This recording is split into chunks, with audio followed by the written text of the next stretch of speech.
Magic നോവലിലേക്ക് സ്വാഗതം. Kamala ഗോവിന്ദൻ്റെ അമ്മയ്ക്കായി part 14. നീ 10ാം ക്ലാസ്സിൽ 530 മാർക്ക് വാങ്ങി വിജയിച്ചപ്പോൾ ഞങ്ങൾ രണ്ടാളും ഇവിടെ പാൽപ്പായസം വെച്ച് 100 പേർക്ക് വിളമ്പി. രാജ്മോഹൻ തമ്പി അഭിമാനത്തോടെ പറഞ്ഞു. വജ്രം പതിച്ചൊരു നെക്ലസും 2 ജോഡി ഡ്രസ്സും നിനക്ക് എൻ്റെ മകളുടെ പേരിൽ അയച്ചു കൊടുത്തു, നിനക്ക് തരാൻ. പക്ഷേ പാഴ്സൽ അവൻ അതേപടി തിരിച്ചയച്ചു കളഞ്ഞു. അറയിൽ നിന്ന് തുണിയിൽ കെട്ടി സീല് വെച്ച ഒരു പാക്കറ്റ് എടുത്ത് രാജ്മോഹൻ തമ്പി തുഷാരെ കാട്ടി. എന്നെങ്കിലും എല്ലാം തിരിച്ചറിഞ്ഞ് നീ വരുമെന്ന് എനിക്കറിയാമായിരുന്നു ഞങ്ങൾക്ക്. അതുകൊണ്ട് ദാ സീല് പോലും പൊട്ടിക്കാതെ വെച്ചിരിക്കുന്നതാണ്. സുധീന്ദ്രൻ തമ്പി ഒരു ചെറിയ കത്തിയുമായി വന്ന് ആ വെള്ള തുണി മെല്ലെ കീറി ആ പാഴ്സൽ തുറന്നു. അതിൽ നിന്ന് ആഭരണ പെട്ടിയെടുത്ത് തുറന്നു. ശരിയാണ്, വജ്രക്കല്ല് പതിച്ച നെക്ലസ് തന്നെ. അതിൻ്റെ പ്രകാശം മുറിയിലെ നേരിയ ഇരുട്ടകറ്റി. അതോടൊപ്പം ഉണ്ടായിരുന്നു ഒരു ജോഡി പാവാടയും ബ്ലൗസും. വീതിയിൽ ജരികയുള്ള ആ പട്ടുപാവാടയും ബ്ലൗസും തനിക്ക് ഇപ്പോഴും പാകമാണെന്ന് തോന്നി തുഷാരയ്ക്ക്.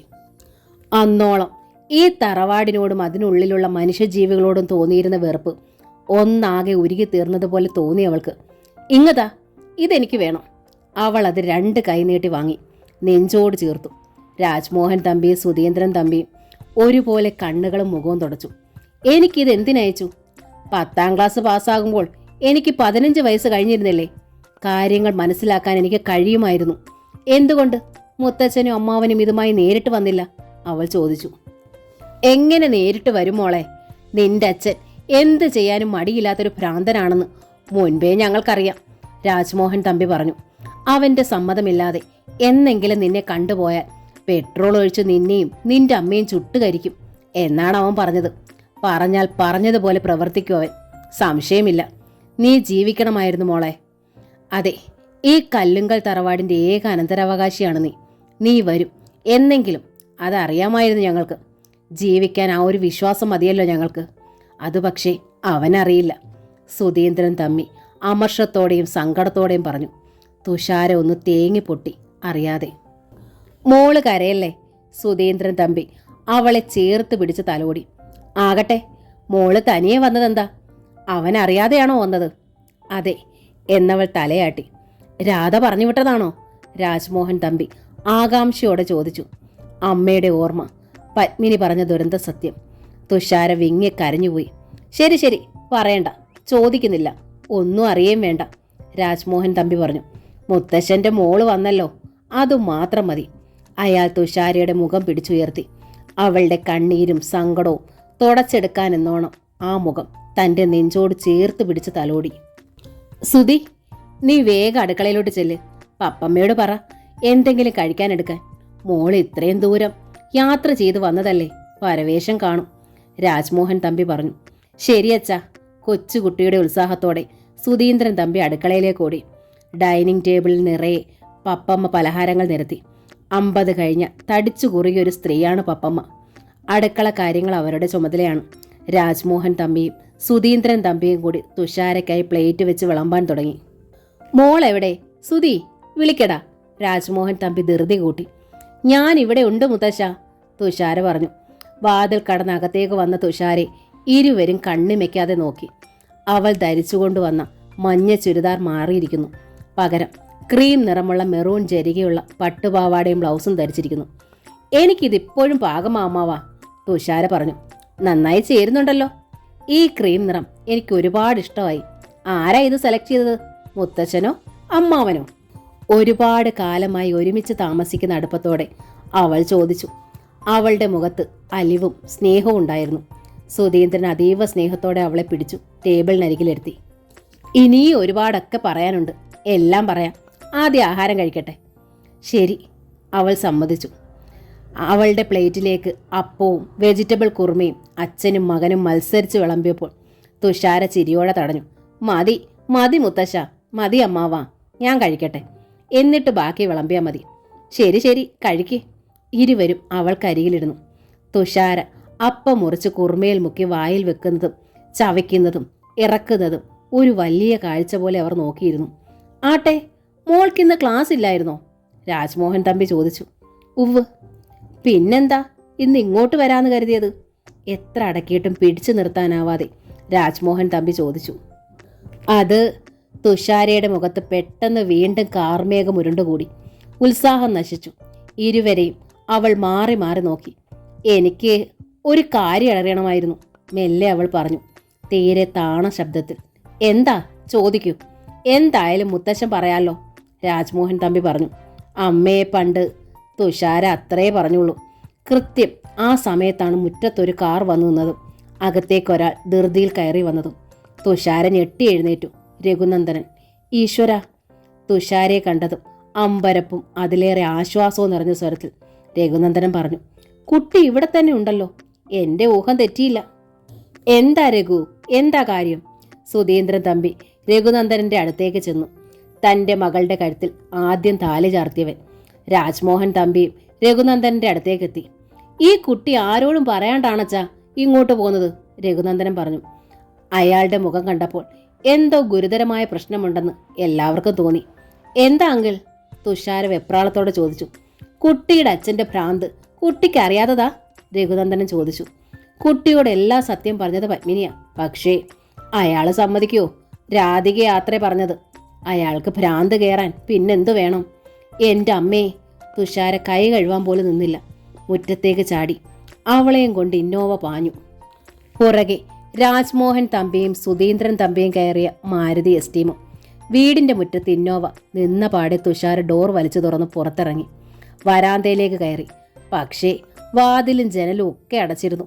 വാതിൽ പൂട്ടിയിരുന്നു. അച്ഛനും അമ്മയും എവിടെ? അമ്മേ! തുഷാര സങ്കടം പൊട്ടിയ ശബ്ദത്തിൽ വെപ്രാളത്തോടെ ഉറക്കെ വിളിച്ചുപോയി. എവിടെയോ ഒരു ഞരക്കം. അങ്കിൾ, അമ്മ ഇതിലുണ്ട്. തുഷാരയ്ക്ക് കൂടുതൽ വെപ്രാളമായി. രഘുനന്ദനും സുധീന്ദ്രൻ തമ്പിയും രാജ്മോഹൻ തമ്പിയും വീടിന് ചുറ്റും നടന്നു.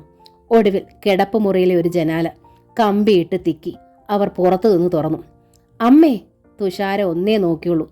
കട്ടിലിന്റെ കാലിന്മേൽ കെട്ടിയിട്ട നിലയിൽ തറയിൽ കുമ്പിട്ടിരിക്കുന്നു രാധിക. അമ്മേ!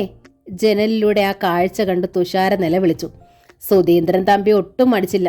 മുറ്റത്ത് പുകപ്പുരയ്ക്ക് അരികിലിരുന്ന കോടാലിയുമായി പാഞ്ഞെത്തി. പൂട്ടിക്കിടന്നിരുന്ന വാതിൽ ആഞ്ഞുവെട്ടി.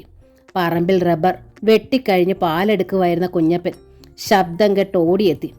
ഇതെന്തിനാ സാറേ വാതിൽ വെട്ടിപ്പൊളിക്കുന്നേ? ഇവിടെ ആരും ഇല്ലല്ലോ. വാതിൽ പൂട്ടിക്കിടക്കോ കുഞ്ഞപ്പ? രഘുനന്ദനാണ് മറുപടി പറഞ്ഞത്. രാധിക ഇതിനുള്ളിലുണ്ട്. കൃഷ്ണനുണ്ണിയെ കാണാനുമില്ല. സാറ് കുറച്ചു മുൻപേ ബൈക്കിൽ കയറിപ്പോയല്ലോ, കുഞ്ഞപ്പൻ പറഞ്ഞു. രാധിക കൊച്ചും പോയെന്നാ ഞാൻ കരുതിയേ. കുഞ്ഞപ്പൻ ധൃതിയിൽ സുധീന്ദ്രൻ തമ്പിയുടെ കയ്യിൽ നിന്ന് കോടാലി വാങ്ങി. ഞാൻ വെട്ടിപ്പൊളിക്കാം. അയാൾ ആ കോടാലിക്ക് ഞാഞ്ഞു വെട്ടി. വാതിൽ പൊളിഞ്ഞു വീണു.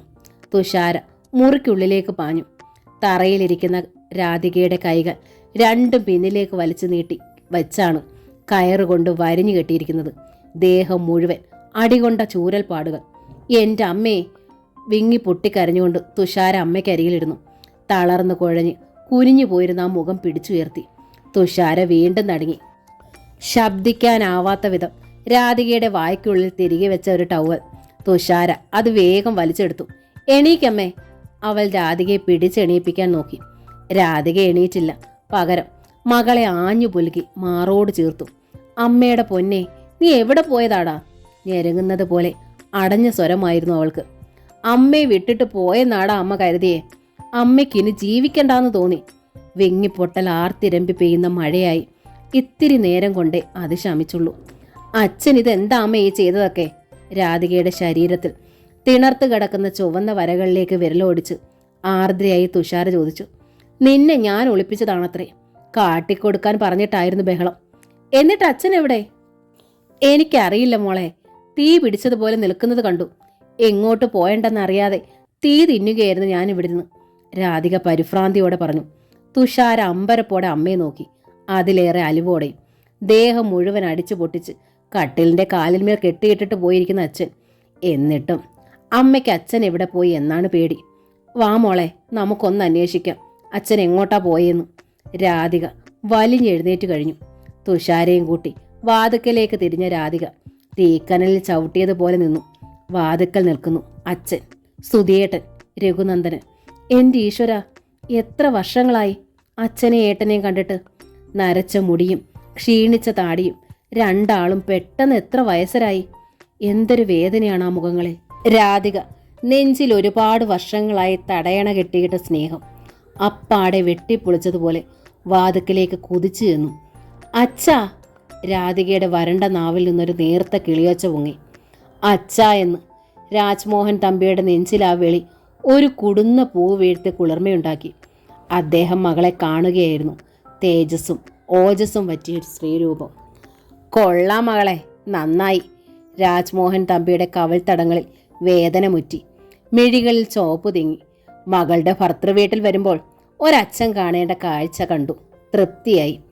അയാളുടെ മിഴിക്കോണുകളിൽ ചുവപ്പ് വെള്ളം കിനിഞ്ഞു.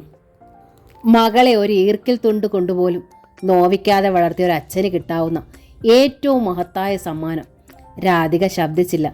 അച്ഛൻ്റെ ഓമനയായി കല്ലിങ്കലെ തറവാടിനുള്ളിലും മുറ്റത്തും ഓടിക്കളിച്ചു വളർന്നൊരു കുഞ്ഞു പെണ്ണിൻ്റെ രൂപം കൊതിയോടെ അവളുടെ ഓർമ്മയിൽ തിങ്ങി നിറഞ്ഞു. ഒരിക്കൽ കൂടി ആ കാലം തിരികെ വന്നെങ്കിൽ, ആ മുറ്റത്ത് ഒരിക്കൽ കൂടി ഓടിക്കളിക്കാൻ കഴിഞ്ഞെങ്കിൽ. ഇങ്ങനെ ജീവിക്കാനായിരുന്നോ രാധേ പ്രാണം കളഞ്ഞ് നീ കൃഷ്ണനുണ്ണിയുടെ കൂടെ പോന്നത്? ചോദ്യം സുധീന്ദ്രൻ തമ്പിയുടേതായിരുന്നു. എൻ്റെ ഏട്ടാ, എന്നോട് ഇങ്ങനെ ചോദിക്കല്ലേ. രാധിക വിങ്ങിപ്പൊട്ടി. സാറേ! വാതിലിന് വെളിയിൽ നിന്നിരുന്ന കുഞ്ഞപ്പൻ പൊടുന്നനെ അവർക്കരികിലേക്ക് വന്നു. നിങ്ങളൊക്കെ ഈ രാധിക കൊച്ചിൻ്റെ ആരെങ്കിലുമൊക്കെ ആണെങ്കിൽ അതിനെ എത്രയും വേഗം ഇവിടുന്ന് കൊണ്ടുപോകണം സാറേ, അല്ലെങ്കിൽ അതിൻ്റെ ശവമേ കിട്ടും. കുഞ്ഞപ്പൻ ചേട്ടാ! അരുതേ എന്ന യാചന പോലെ രാധിക വിളിച്ചു. പറയാതെ പറ്റത്തില്ല കുഞ്ഞെ. കുഞ്ഞപ്പൻ്റെ ശബ്ദം ദൃഢമായി. അങ്ങേർക്ക് രാധിക കൊച്ചിന് സംശയമാ. എൻ്റെ മകൻ ഇവിടെ ഒരു ദിവസം റബ്ബർ വെട്ടാൻ വന്നു. അവൻ ഇതിനെ കയറി പിടിക്കുമെന്ന് പറഞ്ഞു എൻ്റെ മകൻ്റെ തല തല്ലി പൊട്ടിച്ച ഇവിടുന്ന് സാറന്ന് വിട്ടത്. കുഞ്ഞപ്പൻ തുടർന്നു. ഇന്നലെ ഇതിനെ ദാണ്ട പുകപ്പുരയ്ക്കുള്ളിലേട്ട് അങ്ങേരടച്ച് കുറ്റിയിട്ടു. തക്ക സമയത്ത് ഞാൻ കണ്ടില്ലായിരുന്നെങ്കിൽ ഇപ്പം നിങ്ങൾ കാണുന്നത് ഇതിൻ്റെ ശവമായിരുന്നേനെ. എൻ്റെ ദൈവമേ! തുഷാര രാധികയുടെ തോളത്ത് അമർത്തി പിടിച്ചു. നേരാണോമേ? അച്ഛൻ കുറ്റിയിട്ടതൊന്നും അല്ല തുമ്പി. ഞാൻ ഷീറ്റ് എടുക്കാൻ കയറിയപ്പം കുറ്റി പുറത്തുനിന്ന് താനെ വീണതാ. രാധിക വിക്കി. അല്ല തുമ്പി മോളെ, കുറ്റി മോടച്ഛൻ തന്നെ ഇട്ടതാ. അതങ്ങനെ താനെ വീടുന്ന കുറ്റിയൊന്നും അല്ല, നീ കുഞ്ഞപ്പൻ അറിയാം. കുഞ്ഞപ്പൻ തറപ്പിച്ചു പറഞ്ഞു. എൻ്റെ ദൈവമേ! പുകപ്പുരയ്ക്കുള്ളിൽ ഇട്ടടയ്ക്കുക. രഘുനന്ദൻ അന്താളിപ്പോടെ സ്വയം പറഞ്ഞു. അവൻ അതും അതിലപ്പുറവും ചെയ്യും. സുധീന്ദ്രൻ തമ്പി ആക്ഷേപത്തോടെ ശോഭിച്ചു. പണ്ടേ തന്നെ അവന് ഭ്രാന്തല്ലേ. ആക്ഷേപിക്കേണ്ട സുധിയേട്ടാ. അത്രയും പറഞ്ഞിട്ട് രഘുനന്ദനൻ കുഞ്ഞപ്പനെ നോക്കി പറഞ്ഞു. താൻ പൊയ്ക്കോ. ശരി സാറേ. കുഞ്ഞപ്പൻ പുറത്തിറങ്ങിയതോടെ സുധീന്ദ്രനെ നോക്കി രഘുനന്ദനൻ ശബ്ദം താഴ്ത്തി പറഞ്ഞു. നമ്മൾ കരുതും പോലെയല്ല, ഇത് തമാശയല്ല. കൃഷ്ണനുണ്ണിക്ക് ഇപ്പോൾ ശരിക്കും ഭ്രാന്ത് തന്നെയാണ്. അതും അസാധാരണമായ അധികം ആർക്കുമില്ലാത്ത ഒരുതരം ഭ്രാന്ത്. എന്നുവെച്ചാൽ സുധീന്ദ്രൻ തമ്പിക്കത് മനസ്സിലായില്ല. സ്കിസോഫ്രേനിയ മാരകമായൊരു രോഗം തന്നെയാണത്. ഞാൻ വിശദമായി അതേക്കുറിച്ച് അന്വേഷിച്ചു. രഘുനന്ദനൻ തുടർന്നു. ക്യാൻസർ പോലെ തന്നെ അത്യന്തം ദുരന്ത ഭീകരമായൊരു രോഗം. എത്ര ചികിത്സിച്ചാലും അന്ത്യഫലം മരണം മാത്രം. അത് അതിൻ്റേതായ ഗൗരവത്തോടെ നമ്മൾ എടുക്കണം. സ്തംഭിച്ച് തറഞ്ഞു നിന്നു തുഷാര. രാധിക നെഞ്ചു വിളരുന്ന നൊമ്പരത്തോടെ തിരികെ വന്ന് ബെഡിലേക്ക് വീണു. അങ്കിൾ! തുഷാര അതിവേദനയോടെ രഘുനന്ദന്റെ അരികിൽ ചെന്നു. സത്യമാണോ അങ്കിൾ പറഞ്ഞത്? എൻ്റെ അച്ഛന്. സങ്കടവും ഭീതിയും കൊണ്ട് തുഷാര കിതച്ചു. സത്യമാണ് മോളെ. ശരിക്കും ഇപ്പോൾ കരുണയും ചികിത്സയും അർഹിക്കുന്ന ഒരു രോഗിയാണ് കൃഷ്ണനുണ്ണി. കാണാത്തത് കണ്ടെന്നും കേൾക്കാത്തത് കേട്ടെന്നും ഊഹിച്ചും സംശയിച്ചും പറയുന്ന രോഗം. പറയുന്നത് അത്രയും സത്യമാണെന്ന് തന്നെ ഉറച്ചു വിശ്വസിക്കും. ആ വിശ്വാസവും സംശയവും ഒരിക്കലും അവരെ വിട്ടു പോകില്ല. താൻ എന്നും കൺമുന്നിൽ കാണുന്ന സത്യങ്ങൾ തുഷാരയ്ക്ക് അത് കൂടുതൽ വിവരിക്കാതെ തന്നെ മനസ്സിലായി. അമ്മ മറ്റു പുരുഷന്മാരെ തേടിപ്പോകുന്നു എന്ന് ആരോപിച്ചുള്ള വഴക്കും അടിയും, കടയിൽ പോകലും വിടാതെ പൊതിഞ്ഞുള്ള സൂക്ഷിക്കൽ. അന്ന് രാത്രി ജിതേന്ദ്രൻ തൻ്റെ മുറിയിൽ വന്നെന്നും സംസാരിച്ചെന്നും ഉറപ്പിച്ചുള്ള അച്ഛൻ്റെ പറച്ചിൽ താൻ സംശയിച്ചിട്ടുണ്ട്. അച്ഛൻ്റെ പ്രവൃത്തികൾക്ക് ഭ്രാന്തമായൊരു ഭാവമുണ്ടോ എന്നും. അത് സത്യമായിരിക്കുന്നു. രോഗം കൃഷ്ണനുണ്ണിയെ 75% കീഴടക്കി കഴിഞ്ഞിരിക്കുന്നു. ഇനി അത് ഇരട്ടിക്കുകയുള്ളൂ. എത്രയും വേഗം ചികിത്സിച്ചില്ലെങ്കിൽ ഫലം അതിന് വലിയൊരു ദുരന്തം തന്നെയായിരിക്കും തീർച്ച. രഘുനന്ദനെ എല്ലാവരും മനസ്സിലാക്കാൻ വേണ്ടി തന്നെ ഗൗരവത്തോടെ ഊന്നി പറഞ്ഞു. എനിക്കറിയില്ലായിരുന്നെങ്കിൽ, തുഷാർ നെഞ്ചുനീറ്റലോടെ പറഞ്ഞു. രാധിക ആരോടും ഒന്നും പറയില്ല. ഈ കഴിഞ്ഞ ദിവസമാണ് ഞാനും ഇതറിഞ്ഞത്. രഘുനന്ദനൻ പറഞ്ഞു. മറ്റാരും അറിഞ്ഞില്ലെങ്കിലും തുമ്പിമോളെല്ലാം അറിയണ്ടേ? അവളുടെ അച്ഛൻ്റെ രോഗകാര്യമല്ലേ? എല്ലാം മനസ്സിലാക്കാൻ കഴിയുന്ന പ്രായപൂർത്തിയായ കുട്ടിയല്ലേ അവൾ? സുധീന്ദ്രൻ തമ്പി രാധികയെ കുറ്റപ്പെടുത്തി. അല്ലെങ്കിൽ ഒളിച്ചു വയ്ക്കൽ തന്നെയല്ലേ ഇവൾ ചെയ്തത്? രാജ്മോഹൻ തമ്പിയും ബെഡിൽ തളർന്നു കിടന്ന മകളെ നോക്കി കുറ്റപ്പെടുത്തി. മുൻപ് ഇവളൊരു ഭാര്യയായിരുന്നു, അതിലൊരു കുഞ്ഞുണ്ട്. എന്തിനു വേണ്ടി ഇവൾ ആ സത്യം തുമ്പിയിൽ നിന്ന് മറച്ചു വെച്ചു? മുൻപൊരു വിവാഹം കഴിച്ചു എന്നത് ഇന്ത്യൻ പീനൽ കോഡിന് പോലും ഒരു കുറ്റമായി പറയുന്നില്ല. എന്നിട്ട് ഇവളത് സ്വന്തം മകളിൽ നിന്ന് ഒളിച്ചു വെച്ചു. എന്തിനു വേണ്ടിയാണത്? രാധിക എഴുന്നേറ്റിരുന്നു. പറയാൻ ഉണ്ണിയേട്ടൻ സമ്മതിച്ചില്ല. എന്നെ ഉണ്ണിയേട്ടനെ മോൾ വെറുക്കുമെന്നും പറഞ്ഞു. രാധിക മെല്ലെ പറഞ്ഞു. പക്ഷേ കണ്ടോ അതിൻ്റെ ദുരന്തഫലം? നിന്റെ മകൻ തന്നെ നിന്റെ മകളെ. ഏട്ടാ! അരികിൽ നിന്നിരുന്ന സുധീന്ദ്രന്റെ ദേഹത്തേക്ക് രാധിക ചാരിയിരുന്നു. അത്രയ്ക്കും തളർന്നു പോയിരുന്നു അവൾ. ആ തളർച്ച ശരിക്കും മനസ്സിലാക്കിയിട്ടെന്നോണം സുധീന്ദ്രൻ തമ്പിയുടെ കരങ്ങൾ അറിയാതെ അവളെ തന്നോട് ചേർത്ത് പിടിച്ചു. അവൾ ചെയ്ത എല്ലാ തെറ്റും ക്ഷമിച്ചതുപോലെ, അതിലേറെ സാന്ത്വനം പോലെ. രാധികയ്ക്കും തോന്നി വർഷങ്ങളായി താൻ പുകപ്പുരയ്ക്കുള്ളിൽ അകപ്പെട്ട് ചൂടും പുകയുമേറ്റ് ശ്വാസം മുട്ടുകയായിരുന്നെന്ന്. ഇപ്പോഴാണ് താൻ സ്വതന്ത്രയായതെന്ന്. ഏട്ടൻ്റെ ഈ സ്നേഹം, അച്ഛൻ്റെ ഈ തണൽ എത്രയോ പണ്ട് താൻ തന്നെ നഷ്ടപ്പെടുത്തിയതാണ്. താൻ ഇവരെ എത്ര ദ്രോഹിച്ചതാണ്. എന്നിട്ടും എന്നും താൻ ഈ സാമീപ്യവും സ്നേഹവും കൊതിക്കുകയായിരുന്നില്ലേ? അവൾ സുധീന്ദ്രൻ തമ്പിയുടെ 2 കരങ്ങളും പിടിച്ചെടുത്ത് ആ കൈവെള്ളയിലേക്ക് തൻ്റെ മുഖം ചേർത്തു. കണ്ണീര് കൊണ്ട് അയാളുടെ കൈവെള്ള കുതിർന്നു. എനിക്കറിയില്ല ഏട്ടാ, എൻ്റെ 2 മക്കളെ എങ്ങനെ രക്ഷിക്കണമെന്ന്. എനിക്കൊരു വഴി ആരേലും കാട്ടിത്തരണേ. യാചനയാണത്. നീ എണീക്ക്. മറുപടി പറഞ്ഞത് രാജ്മോഹൻ തമ്പിയാണ്. രാധിക അനുസരിച്ചു. വാ പുറത്തേക്ക്.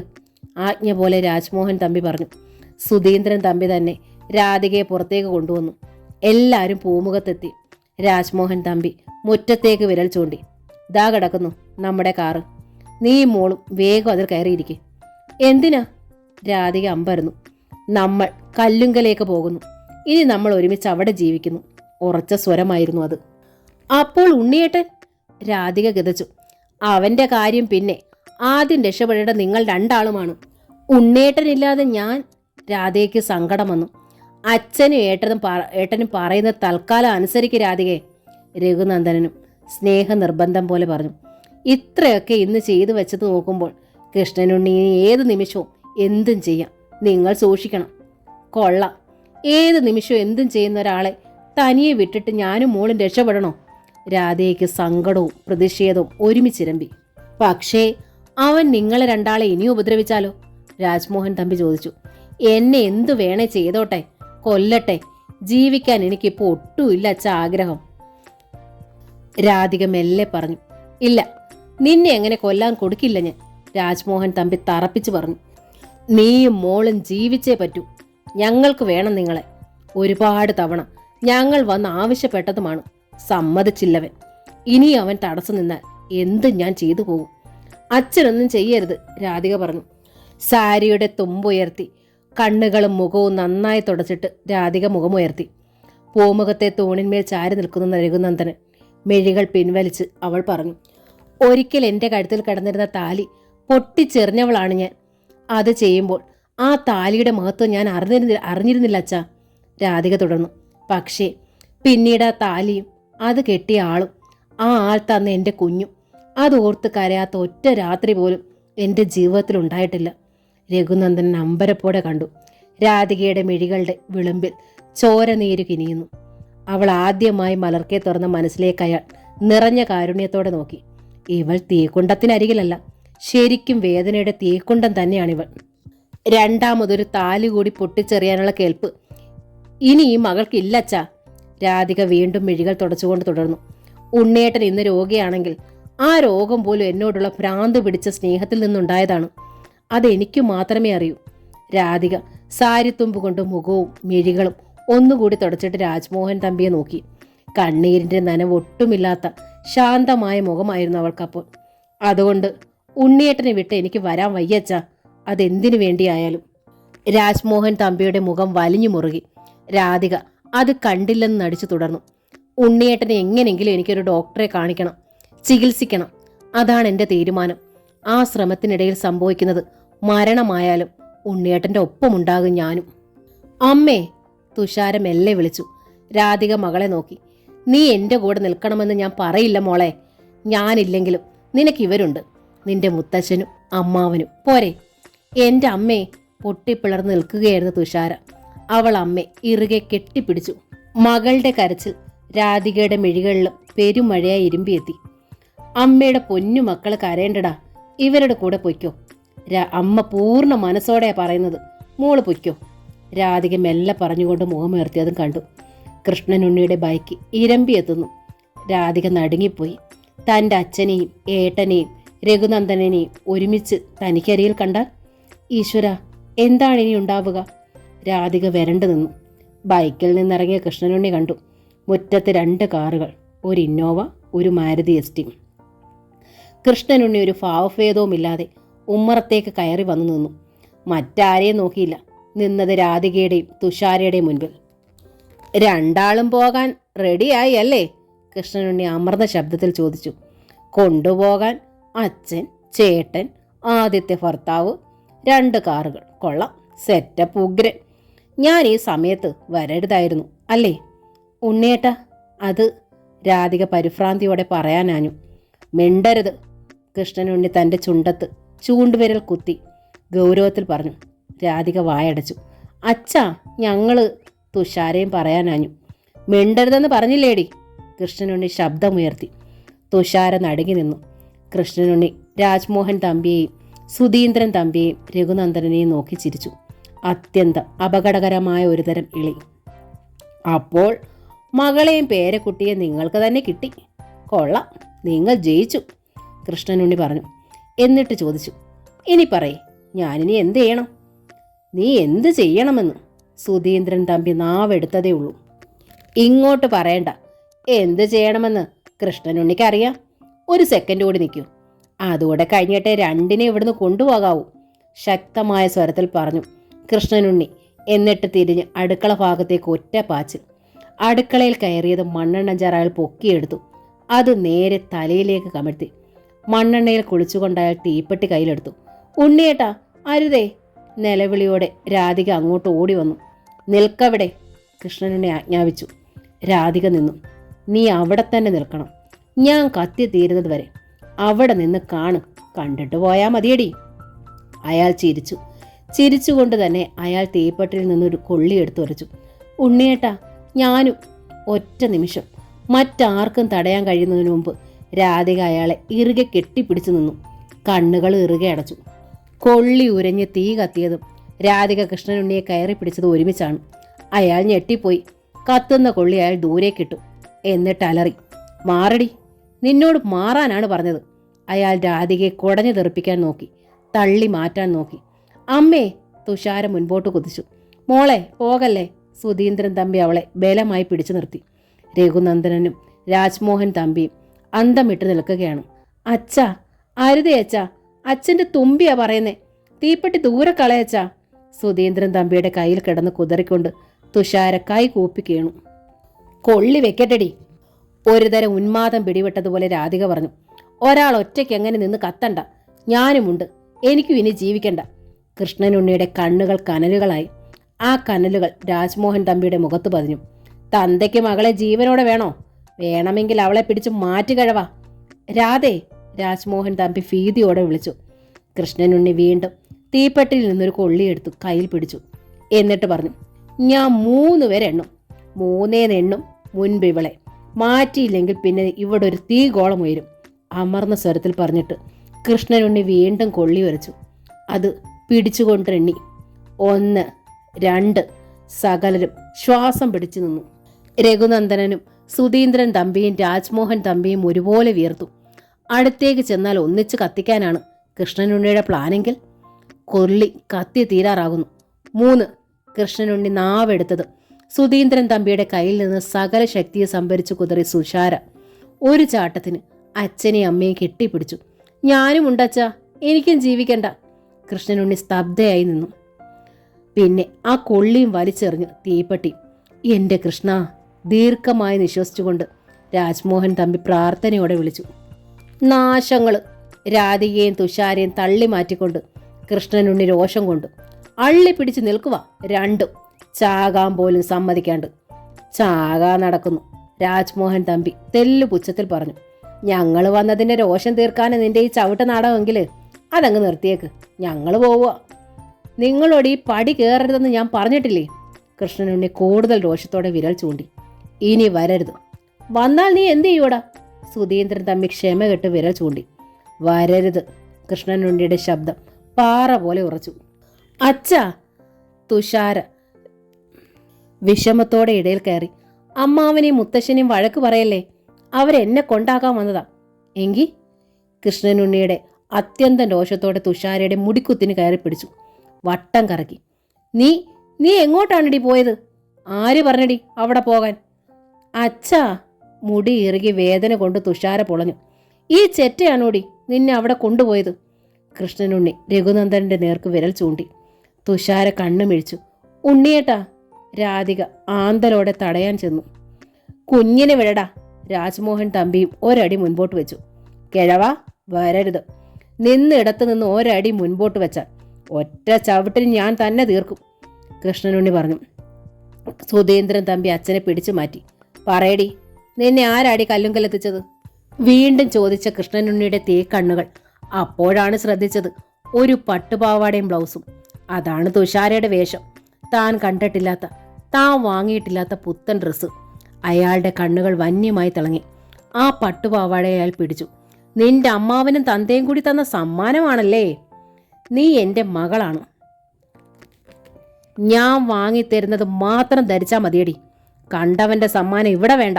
കൃഷ്ണനുണ്ണി അവളുടെ മുടിയിൽ നിന്ന് പിടിവെട്ടു. എന്നിട്ട് ചുറ്റും നോക്കി. കയ്യിൽ കിട്ടിയത് കറിക്കത്തി. അയാൾ അതെടുത്തു. തുഷാര നിൽക്കുന്ന നിലപ്പിൽ തന്നെ അയാൾ ആ കറിക്കത്തി കൊണ്ട് അവളുടെ ബ്ലൗസും പാവാടയും ചെത്തി കീറിയെറിഞ്ഞു. അതിലേക്ക് തീപ്പെട്ടി ഉരച്ചു പിടിപ്പിച്ചു. ഒരു നിമിഷം കൊണ്ട് ആ പട്ടുപാവാടയും ബ്ലൗസും കത്തി ഉരുകി. തുഷാര സ്തംഭിച്ചു നിന്നു. തൻ്റെ വേഷം വെറും പെറ്റിക്കോട്ട് മാത്രമാണെന്ന് പോലും അറിയാതെ അവളുടെ മുഖവും മിഴികളും വിങ്ങി നിന്നു. മിഴുത്തുമ്പിൽ രണ്ടിറ്റു കണ്ണീരും. മുഖം തിരിച്ച് ആദ്യം മുറ്റത്തേക്കിറങ്ങിയത് രഘുനന്ദനാണ്. മടുപ്പോടെ ഒപ്പം തന്നെ ഇറങ്ങി സുധീന്ദ്രൻ തമ്പിയും രാജ്മോഹൻ തമ്പിയും. കാർ പുതുമനത്തോട്ടത്തിലൂടെ പോകുമ്പോൾ രഘുനന്ദനം ബ്രേക്ക് ഇട്ടു. പിന്നാലെ വന്ന് എസ്റ്റീമും നിന്നു. മൂവരും ഇറങ്ങി. കൃഷ്ണനുണ്ണിയുടെ രോഗത്തിൻ്റെ തനി സ്വരൂപം കണ്ടല്ലോ? രഘുനന്ദനൻ മെല്ലെ ചോദിച്ചു. അതെ, ഞാനത് ശ്രദ്ധിക്കുകയായിരുന്നു. ഒന്നും തടയാനാവാതെ, മറിച്ച് ചെയ്യാനാവാതെ ശ്രദ്ധിക്കുകയായിരുന്നു, സുധീന്ദ്രൻ തമ്പി പറഞ്ഞു. ഇങ്ങനെ ഇനി മുമ്പോട്ട് വിട്ടാൽ പറ്റില്ല. എന്തെങ്കിലും ചെയ്തേ മതിയാവൂ. എന്താ ചെയ്യേണ്ടത് നിങ്ങൾ പറയും? രാജ്മോഹൻ തമ്പിയുടെ ശബ്ദം ഇടറി. അവനെ രക്ഷിച്ചേ മതിയാകൂ രഘു. അവൻ എന്തെങ്കിലും സംഭവിച്ചാൽ പിന്നെ ജീവനോടുണ്ടാവില്ല രാധയും തുമ്പിമോളും. കണ്ടില്ലേ മണ്ണെണ്ണ ഒഴിച്ചു നിന്നിരുന്ന അവനെ കെട്ടിപ്പിടിച്ചുള്ള അവരുടെ നിൽപ്പ്.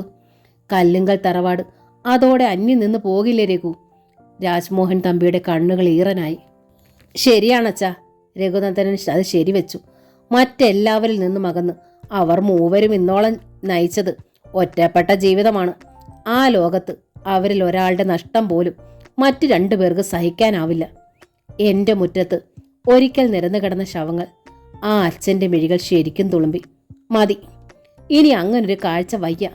ഇത്രയായ സ്ഥിതിക്ക് ഇനി കൃഷ്ണനുണ്ണിയെ ചികിത്സിക്കാൻ ഒട്ടും വൈകിക്കൂടാ. ശരിയാണച്ചാ, സുധീന്ദ്രൻ തമ്പി പറഞ്ഞു. അവനെ എവിടെയും കൊണ്ടുപോകാം, എത്ര പണവും ചെലവാക്കാം. പക്ഷേ എങ്ങനെ? നമ്മളെ കാണുമ്പോൾ തന്നെ ചാകാനും കൊല്ലാനും നിൽക്കുകയല്ലേ അവൻ. അതിന് വഴിയുണ്ട്, രഘുനന്ദനൻ പറഞ്ഞു. രാധികയിൽ നിന്ന് ഈ രോഗത്തെക്കുറിച്ച് അറിഞ്ഞത് മുതൽ ഞാൻ വിശദമായൊരു അന്വേഷണം നടത്തിയെന്ന് പറഞ്ഞില്ലേ? വിദഗ്ധനായൊരു ഡോക്ടറെയും കണ്ടെത്തി. ആരാണ് അദ്ദേഹം? ഡോക്ടർ ജോസഫ് ഐസക്, മെഡിക്കൽ കോളേജിലെ ക്ലിനിക്കൽ സൈക്കോളജിസ്റ്റ്. മനുഷ്യ മനസ്സുകളുടെ ഭ്രാന്തമായ ഭാവങ്ങളിലേക്ക് ആഴത്തിൽ ഇറങ്ങിച്ചെല്ലാനും രോഗം കണ്ടെത്താനും ചികിത്സ ചെയ്യാനും ഒക്കെ അതിവിദഗ്ധൻ. ഇത്തരം അസാധാരണ രോഗത്തെക്കുറിച്ച് അദ്ദേഹം ഇംഗ്ലീഷിലും മലയാളത്തിലും പുസ്തകം രചിച്ചിട്ടുണ്ട്. അപ്പോൾ ആളൊട്ടും മോശമല്ലല്ലോ. അല്ലച്ചാ, ഒട്ടും മോശമല്ല. ആദ്യം നമുക്ക് അദ്ദേഹത്തെ കണ്ട് കാര്യങ്ങൾ പറയാം. എന്നിട്ടൊരു അപ്പോയിൻമെന്റ് വാങ്ങി ആ ദിവസം കൃഷ്ണനുണ്ണിയെ കൊണ്ടുപോകണം. അത് ഞങ്ങളേറ്റു, സുധീന്ദ്രൻ തമ്പി ഉറച്ച ശബ്ദത്തിൽ പറഞ്ഞു. പക്ഷേ അച്ഛാ, രഘുനന്ദന്റെ മുഖത്ത് ഇപ്പോൾ കടുത്ത വിഷാദം നിറഞ്ഞു. കൃഷ്ണനുണ്ണിയേക്കാൾ അപകടകാരി ഇപ്പോൾ എൻ്റെ സൂര്യയാണ്. അവൻ ഇതൊന്നും അറിയാൻ പാടില്ല. എത്രയും വേഗം ഇവിടെ നിന്ന് അവനെ മാറ്റണം. എന്താ രഘു നീ പറയുന്നത്? നമ്മുടെ സൂര്യക്ക് എന്നാ പറ്റി? സുധീന്ദ്രൻ അമ്പരന്നു. സൂര്യയും തുമ്പിയുള്ള അരുതാത്ത ബന്ധത്തെക്കുറിച്ച് ഞാൻ പറഞ്ഞിരുന്നില്ലേ? ഉവ്. സൂര്യയുടെ അസുഖത്തെക്കുറിച്ചും അറിയാലോ? ഉവ്. ഇത് രണ്ടും കരുവാക്കി എൻ്റെ സൂര്യയെ കൊല്ലാനാണ് കൃഷ്ണനുണ്ണിയുടെ പുതിയ പ്ലാൻ. സൂര്യയെ കൊല്ലാനോ? രാജ്മോഹൻ തമ്പിക്ക് മനസ്സിലായില്ല. എന്തിന്? അമ്മയ്ക്കായി എന്ന നോവലിൻ്റെ ഈ ഭാഗം ഇവിടെ പൂർണ്ണമാവുകയാണ്. ഈ നോവൽ നിങ്ങൾക്ക് ഇഷ്ടമായെങ്കിൽ പ്ലീസ് ഒന്ന് ലൈക്ക് ചെയ്ത് ഷെയർ ചെയ്ത് സബ്സ്ക്രൈബ് ചെയ്യണേ. Thank you.